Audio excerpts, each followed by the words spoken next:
Hello and welcome to Breaking Bread with Rivaj Maharaj, where nothing is off the table. For today's episode, I wanted to talk about an interview that the Israeli Finance Minister Nir Barkat gave to an Indian journalist in Davos. We have a very special guest with us. Nir Barkat is the Economy Minister of Israel. Mr. Barkat, it's the second time you're speaking. It's wonderful Thank you very much to have you over here. And what is a beautiful day in Davos. Yes. So without further ado, let's get straight into it. India and Israel share a relationship that goes back thousands of years. The two ancient peoples have interacted over millennia, and they share a bond that has stood the test of time. More recently, the relationship between Indian Prime Minister Narendra Modi and Israeli Prime Minister Benjamin Netanyahu has seen the India-Israel relationship rise to stratospheric levels. India is Israel's biggest purchaser of arms. Indeed, the two nations are inextricably involved in joint defense and military cooperation. There's also a great deal of intelligence sharing between India's intelligence services RAW and the Israeli intelligence service Mossad. Let's not forget the invaluable assistance the Israelis gave to the Indians during the 1971 war India had with Pakistan, which culminated in the creation of the state of Bangladesh, as well as the Kargil war. Not only did the Israelis provide crucial hardware, but there was also a great deal of intelligence sharing between the two countries, which helped the Indians secure resounding victories in both these conflicts over Pakistan. So having said that, I think it's safe to say that both these nations look out for each other. The other commonality between the two nations is the fact that they both share a threat from radical Islamic terrorism. Let me say at the outset, radical Islamic terrorism does not mean that Muslims are bad or that the religion of Islam is a bad religion. You get radicals in all religions. However, the threat posed to both Israel and India comes from radical Islam, fringe movements that hijack a religion in order to perpetuate their own malicious agendas. The brutality that is inflicted on Indians in India coming from Pakistan and its terrorist proxies is not only felt by Indian Hindus, Jains, Jews, or other minority ethnicities within India, but that pain is also felt by Indian Muslims living within India. I lived in Srinagar. Certain sections of the community were missing. We don't have Jains there, we don't have proper Hindus, we had Kashmiri Pandits. And the Kashmiri Sikhs as well, Kashmiri speaking Sikhs. It was very liberal as well. I was 15 years old in 1990 and I used to play basketball quite allowed in my family, and I used to wear skirts. So very normal. Even walking on the street, nobody ever said anything. But then things started to change, and that was where the advent of what we today know as Wahhabism. That time though we couldn't define what was happening. Suddenly some stranger in a beard and a kurta pajama and a skull cap would stand up in a crowd or a mosque or any place and say, this is not right, you are not wearing a veil. Even to the men, you don't have the pajama over the ankle length and all. You don't have a beard. Please come to the mosque 5 times. So these slight things started happening. And of course, then came the diktats of the terror groups. They would paste pamphlets in that beauty parlors are to be shut down. Cinema houses have to be shut down. They burnt a few cinema houses also. And then a list of prominent Kashmiri Pandits was pasted.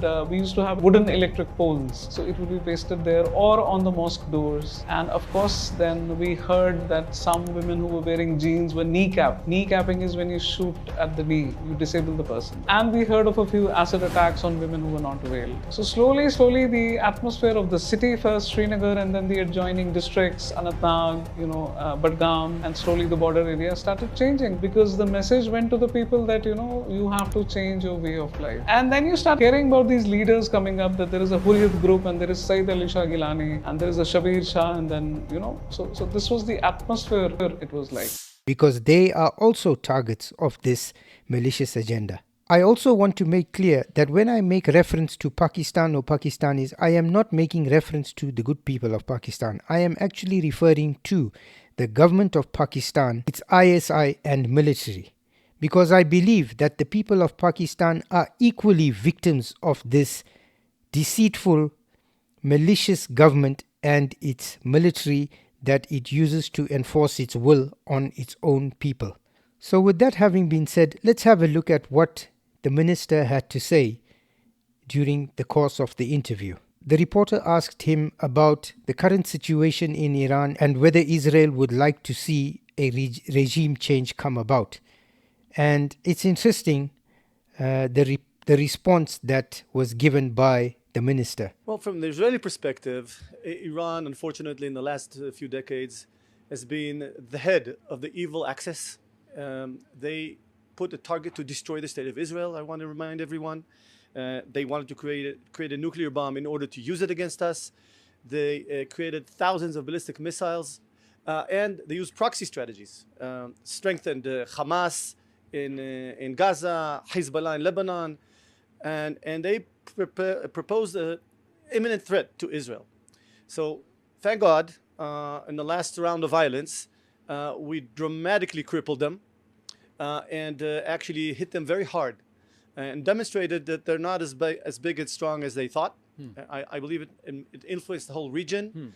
And now they got to get their act together. I think that Iran has to understand that we targeted them once, we hit them hard, and if they try to pick a fight with us, we'll hit them harder 7 times.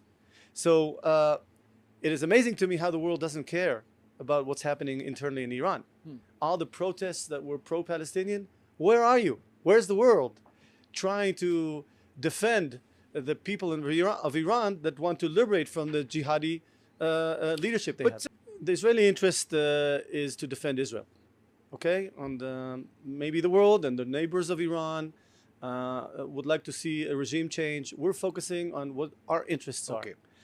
And if they propose a threat, we will hit them hard. If they want to overthrow their regime, it's in Iran's best interest, and we have enough challenges of our own. Very, very telling comment that he's made here. He's then asked about peace in the region.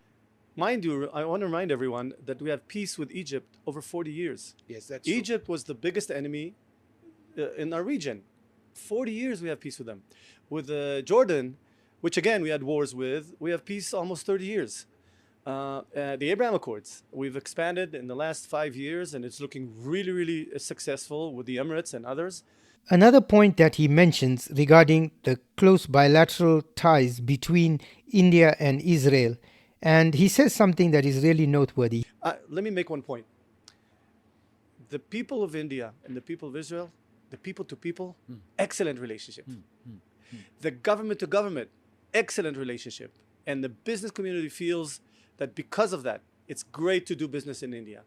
When prompt about Israel allowing Pakistani troops to be present in Gaza, any country that supported terror is not welcome to have put soldiers on the ground in Gaza. We will not accept the Qataris, the Turks, because they've been very supportive of the jihadi organization in Gaza, and we will not trust them having boots on the ground. We don't mind that they're part of the larger organization under Trump's leadership, okay? But boots on the ground, not adversaries to Israel. And that includes Pakistan, just so that I'm clear. Yes. I think that's a no-brainer, because if they engage in these forms of terrorism around the world and to inflict pain on the Israeli people, then, letting them allow their troops onto the ground in Gaza would be tantamount to a suicide mission. Why would you let a fox into the henhouse? I encourage you all to have a look at the interview. I will attach the link to it in the description. Thank you for taking the time to join us on this episode. We look forward to seeing you in the next episode. And please remember to like, share and subscribe, as it helps us with the algorithm and it helps our channel to grow.